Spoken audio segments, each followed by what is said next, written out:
I'm Denise Kibisungibwini. I am a filmmaker, producer, and I am the CEO of Cogwell Creations, which is a project management and event management company in Nairobi. And besides that, I'm an entrepreneur and generally a creative, I would say. Yeah. I was the producer for Untying Kantai. My process starts from the concept. From the first call we get, we have a show. So that's where my process starts. Because even the scripting process still falls under the producer's docket, just to make sure that the scripting is done seamlessly and on time. Because the moment we start production, we get into a time bomb. We start working within timelines. So we have to monitor the speed of which the scripts are written. The brainstorms need to be coordinated. The allocation of scripts need to be coordinated. The handpicking of the script writers also needs to be coordinated. Yeah, so I think that's the starting point as a producer. For Untying Kantai, in a bit, I was I was present for their brainstorm sessions. However, the moment we have the brain session going on and everyone just goes and writes the scripts, the first interaction I had with the scripts again was with everyone else. Because I also love reading the script to the crew to get reactions, so that we don't have a case where we are changing scripts from my perspective, from the director's perspective.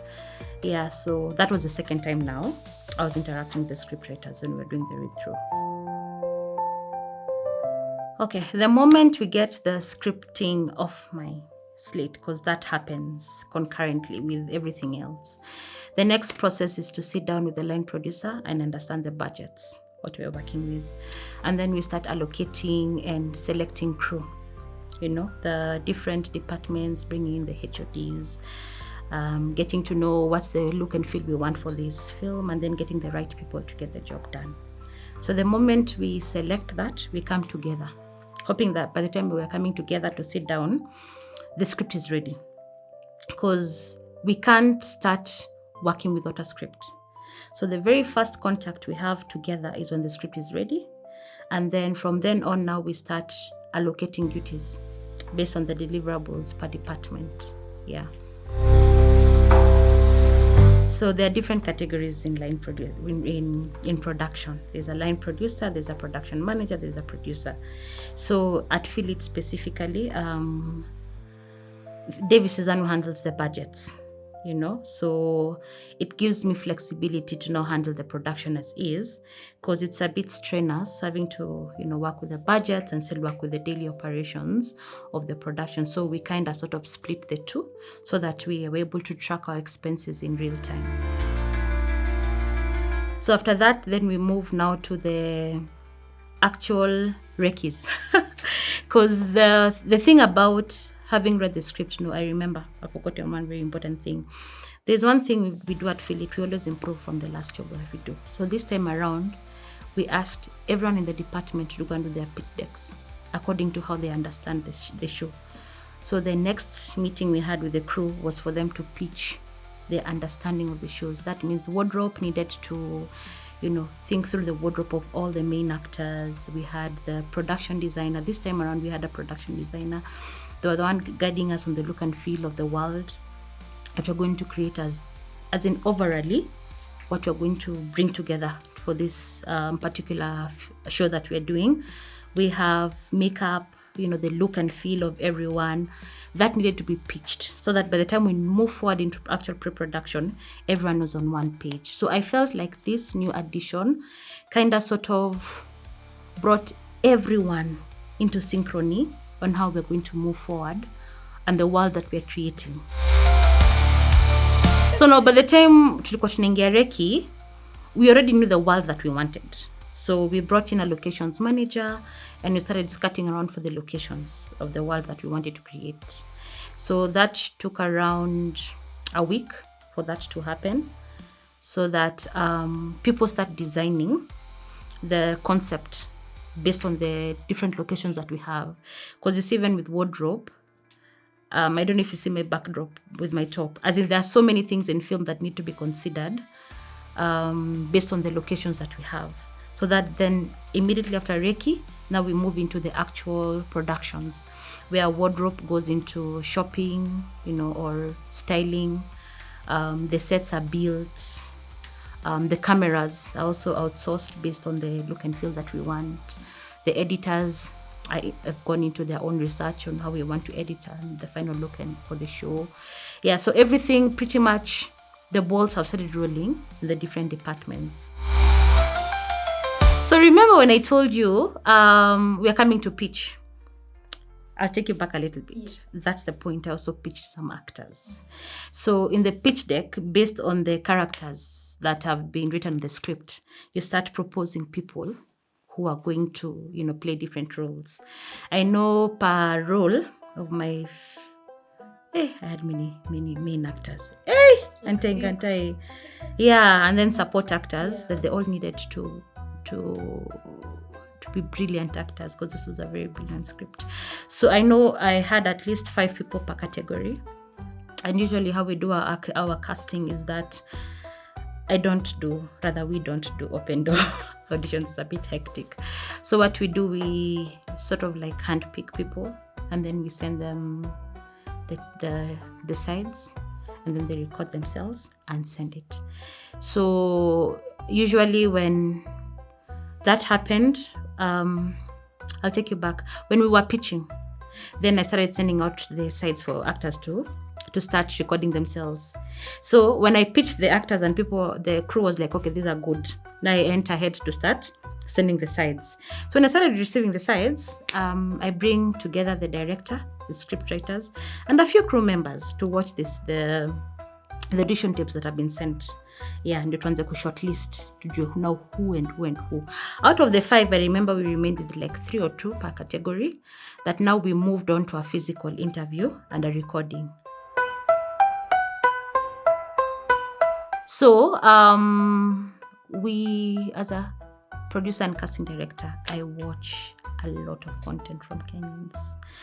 I can't begin to tell you that your content is what sells you as an actor.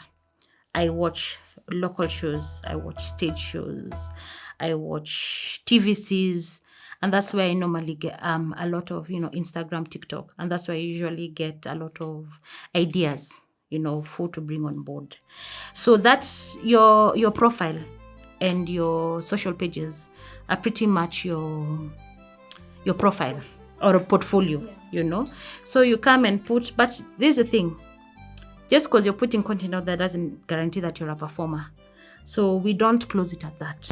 We send you aside because we handpick you and now audition you for a particular role and see if you fit the bill. Yeah, so one thing I'd tell creatives out there, do as much as you can on your profiles and build your portfolio. That will get you somewhere. It is. I mean, we do get a lot of show reels, but like I said, when you read the script, you already know the kind of world you want to create. It already gives us an idea of who we want to bring on board. So the show reels that we go through versus the portfolios that we see on the socials dictate the kind of people we are going to call for that particular role. So the moment we have our actors ready, now I'm going to talk about 2 things concurrently. Denise, the casting director, and Denise, the producer. Yes. So let's take the trajectory of Denise, the casting director. The moment we did our auditions and shortlisted our people, we had a physical recording of the second phase of the auditions. I think it was in agreement that the cast that we brought on board, there's so many considerations. This is a family. A family needs to look alike. A family needs to have a certain sense of chemistry, I think by the time we were done with that physical audition, we had already known we were going to bring together. So they get the call back. So the actors who get the call back, we organized for an actors workshop. So here's the thing. Actors are as good as their last gig. And every show that you do doesn't necessitate you to bring forward that character. So what do? We brought in a workshop. We brought in a coach Coach Adongo to, do a workshop for the actors. I feel like at Feel It Again, we have gone improving, just trying to get the kind of story we want to tell in the best way possible in terms of delivery and performance. I felt like Coach did such an incredible job. We had a 2-day, was it 2-day or 3-day? It was a 2-day workshop of the main and support cast, just trying to understand the characters that are going to be played. And let me tell you something, Mukami. This particular show, I've not had any feedback on any character not delivering, because they did so much homework and so much workshopping on their characters that they nailed it to the T, and it shows on camera and in performance. Yeah. So immediately we got into the workshops, then the actors, started getting into their characters and all that. And then maybe we give them like another 1 or 2 weeks to get into that. And the next phase now is to come for their wardrobe fittings. So that's when the wardrobe stylist has already selected the things, gone to the market, who collaborated with actual boutiques. They come and do their fittings. They do a photo shoot, make sure everything fits, and now we get that off the slate, and now we are ready for them to perform as talent. Yeah. So here's the thing. Showmax was a commission show, so there was a lot of feedback we needed to get from the client as well. So every step of the way we kept giving them feedback. Like when we got our actors, we sent photos to them for them to approve. The moment we did our wardrobe fittings, we took photos and sent them to them, so that we get approvals on every single step that we do. So now we finished with Denise, the casting director. So now we're getting to Denise, the producer. So all these things are happening concurrently, and Madam Producer is here reminding people. We have timelines, we have deadlines, where have you reached? Every department has deliverables they need to meet and versus timelines. So I'm always following up with everyone. But overall, I work with every department. If it's wardrobe, kind of sort of working them through the colors, selections, and the style and all. So once we approve that with the directors, we move on to the next department. I know there was even a time we had to organize for the technical crew to actually go and do a mock shoot to see how the cameras work to achieve a certain look and feel, the cinematography for the show, which, by the way, this is a different thing that we've been trying to do. So I feel like we've also just improved and taken our game up a bit, the kind of lighting and cinematography that we do. From that, we go to the kind of makeup we're going to do. What else? The art. Oh my God, I can't begin to say the kind of work that production design did.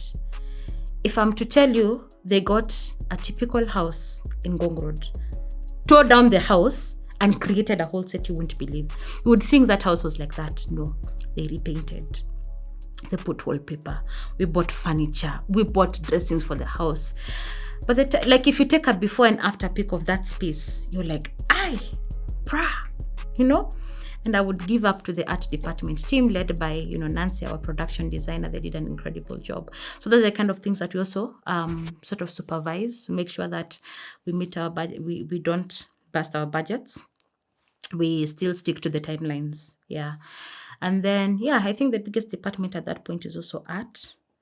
And as long as we have everything together, then we set aside a principal photography day, the day we start shoot. So for this particular show, pre-prod took a total of, 8 weeks? 2 months. 2 months, yeah. Just so that you know how important it is for you to put in the effort during pre-production. It saves us so much time knowing that everything we want to create is in sync at that particular point. Because the moment you start production, the directors don't have the luxury of time to approve, because they're pretty much the people who are approving the final picture as the director. They don't have the luxury of time. The producer also doesn't have the luxury of time, because now the moment we skip into production, there's a whole set of operations that need to run at the same time. So that's pretty much pre-production for Untying Kantai. I would say it was amazing. Just working with people from the script writers. The script writers are incredible. We read the scripts, we were like, I remember the day we did the read through with the crew. The first read through, I was just there looking at reactions, because we also believe that the first audience are the crew members, and the stories were hilarious. They were very emotional. Untying Kantai takes you through a roller coaster of emotions. Yeah, and it showed. Every script, every page that was turned, there was a reaction. And that's what I loved about this show. And even by the time we were starting, we were all on the same page. It was a very sensitive theme. But the fact that it's happening, we're in an era where we are speaking the truth. We are it's called the Gen Z. I feel like you all are saying it as it is, I feel we're also in that generation where we're also aptly frustrated by the things that are happening around us. We see churches taking advantage of us. We see the government taking advantages of us. We see very senior people. Doesn't necessarily need to be politics, even in the corporate world, And I feel as a country, we are fed up and tired of this. So by the time we are putting it down in scripts and people actually consuming the content, it's like, yes, sema as it is, tell them, say on them, So I feel like it was a very timely theme, and it captured and depicted everything as is in the reality world. I'm not going to give examples, please, but munajua that those are the things that we struggle with in Kenya, especially with that side. Yeah. This was a 13-ep series. It usually take 40 days. I will consult with Kola on that. Yeah, but ideally I give 40. If we take 38, well and good. I always give a maximum to, mitigate acts of God. Like floods and water and things like that, yeah. And rain and KPLC. It's an act of God at this point in time, yeah. Production. I feel production is production. Like events, I also do events. Everything that could go wrong always goes wrong in production. As much as you have mitigated, bulletproofed yourself left, right, and center, everything goes the way it wants. But the good thing is, if you've prepared yourself, it's always to a smaller scale. Yeah. So I think we started on really, really well. Everyone was very excited. Energy was up. As in, guy, but I'm just like, lighting is showing off, camera is showing off, wardrobe is showing off. Everyone wanted to put their best foot forward. The first 2 days, the show was already beautiful because you already had a cut to see how the show is going to look. Yeah, it was such an amazing show. The fact that we were using spaces we've never used before, and it was just amazing. As we go on down the show, there are definitely challenges that are unavoidable with shows, especially with talent, them getting themselves into other productions, not knowing that even you as a producer, you're working with timelines and budgets, So I know I had a lot of that with talent, and we are not here to stop talent from doing other things. I feel like it's only open and fair for you to be honest so that we know how to work around it. But we found a way. We found a way around it. And the moment we got the flow, it flowed so well. Yeah. I know for this particular show that we've done, there were so many night scenes. Hey!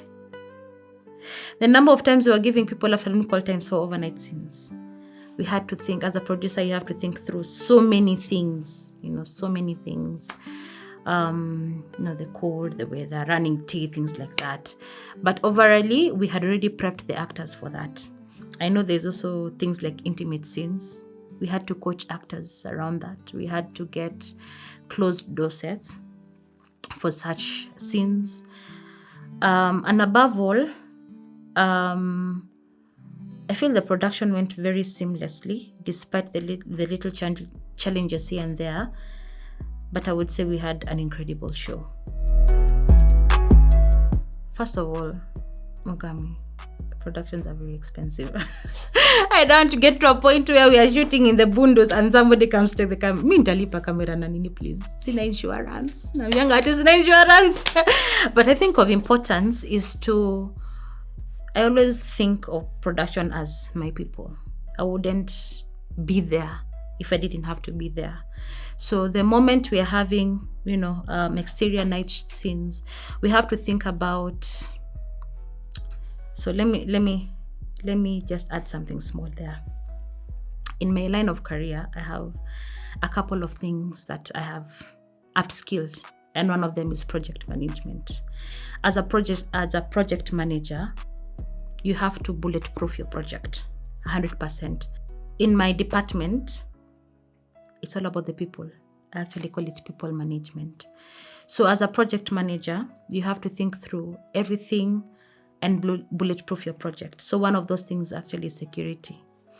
So we can't go out there and risk. Anything that poses a risk is a risk, So we had to get security. We had to get things like standby ambulances for incidences that happen. When you're a group of people, anything could go wrong. I just don't like instances where an emergency occurs and there's no evacuation process. Anything that could go wrong could go wrong because you're dealing with people and you don't want to risk their lives. It's a matter of lives, that they're giving of themselves. Yeah, so we always have armed policemen, if between 2 or 3, depending on where we are, and they're always armed. Greatest challenge for me was the church scenes.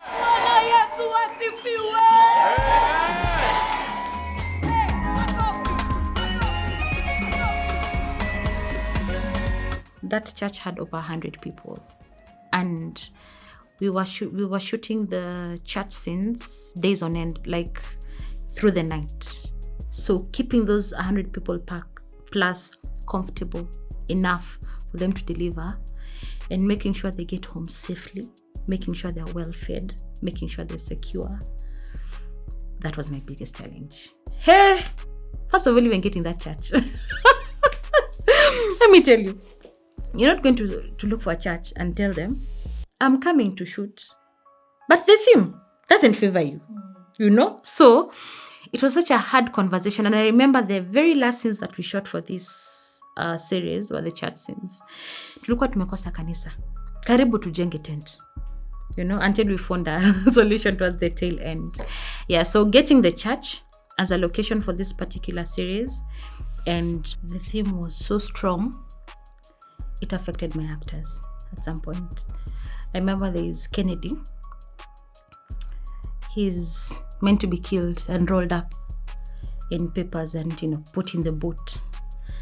Do you know that guy didn't ask for a stunt double and he said he's going to play the role? That thing traumatized him. He called me in the middle of the night saying he saw himself dead in I didn't know. From a producer's perspective, this is just acting, it's drama and all that. But some of these scenes were so strong, they were affecting the actors. I remember there's that scene I was told you about, the suicidal note. My dearest family, first of all, I'm so sorry. Please nisameni, but understand why I had to do it. It affected Ben Kantai. The scene was so heavy, we couldn't do any other scene after that. And because they're the performers, there's no way of even pushing them to deliver, and their mental state has already been messed up with. So from that, I got to learn that depending on the scripts I have, we have to think through how to, just provide like therapy services to, our actors. So that's one thing I had overlooked. And us as production, but we didn't even anticipate that it could affect the actors like that. Yeah. The ease was that towards the very beginning, we were very categorical about how we want the execution to happen. All the HODs boarded, the actors boarded. It was so easy to manage the people at that vantage point. I would say working with the people was so seamless. My crew was very respectful. My crew was both crew and actors were very, what is this word? They really wanted a good show. So it was a common vision, I would say. So it wasn't so hard managing them at that point. So productions are very diverse. There are some worlds that we cannot create. So there's a tendency of us partnering with people. I know for sure we had Dr. J's. We needed a shop. If you watched the show, that was Pascal's, what was his, Arnold. Yes, Arnold's front office. And for us to get that, we actually have very positive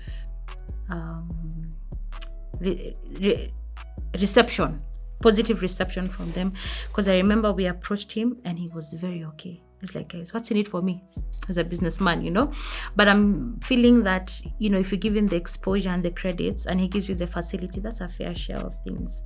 I know we also needed very classicers. Moto Hub came through. And the fact that we've worked together over time, it was such an easy conversation. Kai and Caro, excuse me, please. He came through. Bila Jasho. I'm so excited because I started this journey of producing exactly 7 years ago. And 7 years ago, I couldn't have these discussions. I didn't know how to go and approach a company and tell them, I want your Mercedes S-Class for a few minutes. It was hard. They're like, Basilipia, you're given a budget of, and we're working with tight budgets. But the fact that corporates and business people have actually warmed up, they've actually seen the work that we do, and they've warmed up to start having such conversations, gives us such an easy conversation. Like Dr. J's is both in Garden City and Two Rivers. I went to the management. It was the easiest conversation. Like, which shop? Have they agreed? Go. I was shocked. I was not accepting an easy answer. Like, nilikuwa nimetengeneza bonge la proposal. Niwaambie na nawaletea watu 40 kwa mwaka na wanashoot. Like, yeah, it's okay. What day of the week? Okay, sawa, kujeni. It was such an easy conversation and I'm really happy tumefika hapo. Comparison is that Untying Kantai is our latest show for me as a producer. And like I said, even shows, you're judged based on your last show. The best food, the best product that you give.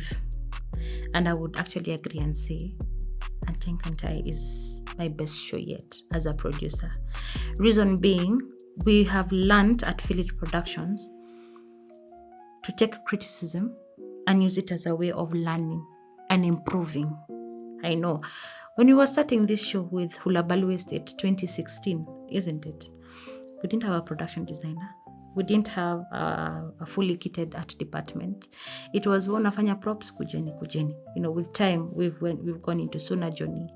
We've done Undercover. We've done My Empress. With time, you realize that for you to get the picture perfect quality that you need, you have to input skill. We've improved our cameras to get the perfect picture. We've improved our sets. Right now, we are getting set designers to build for us sets.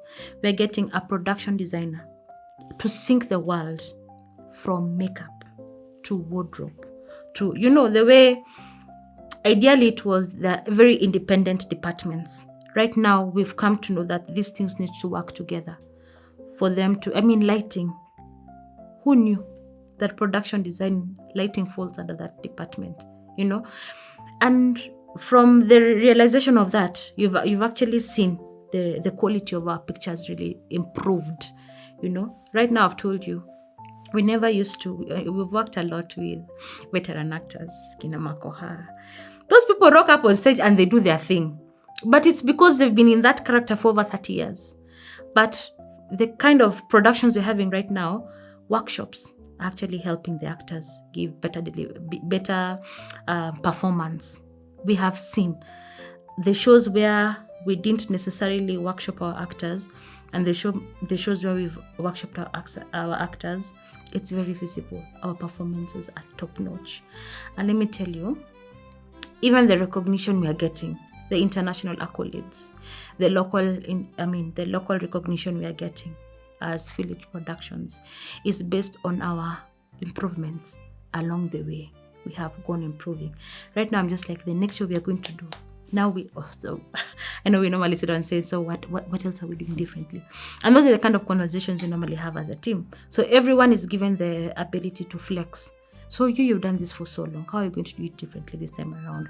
So we interdepartmentally have this conversation. So it gives people the research mentality, so that you're also not stagnated in one thing, And I'm sure we are going to keep raising the bar with every production that we do, because we are very categorical about giving good picture, and we're also very passionate about telling our stories in the best way possible.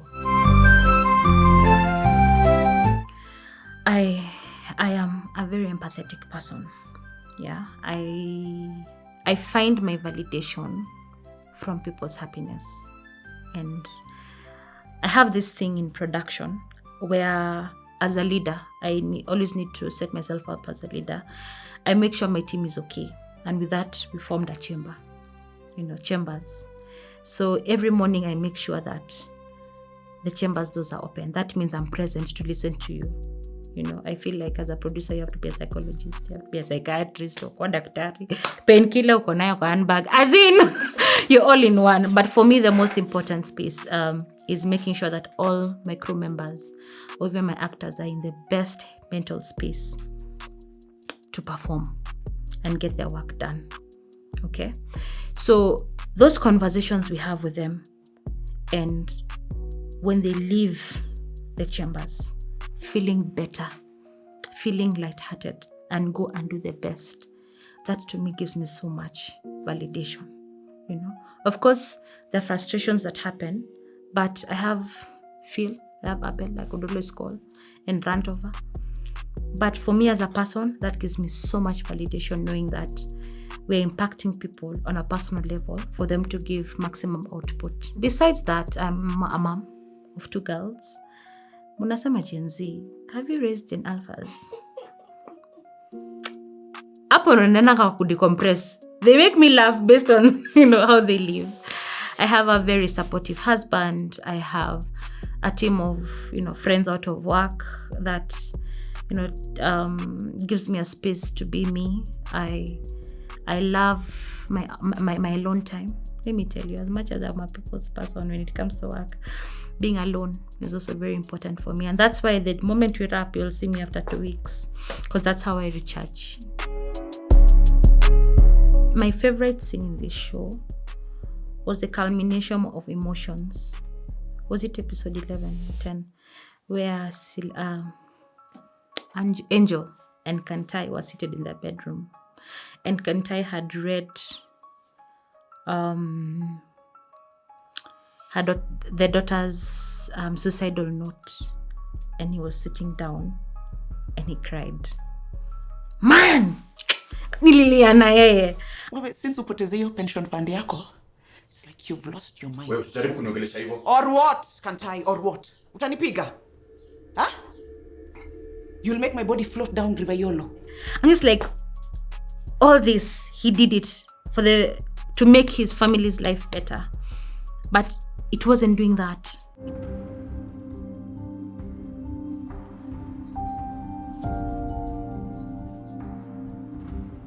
One more pill would be discussing a different story. It was destroying the daughter. And what he thought would bring them happiness brought them so much sadness to a point of her taking her own life. And then Angel just came, and it was such a deep emotional scene.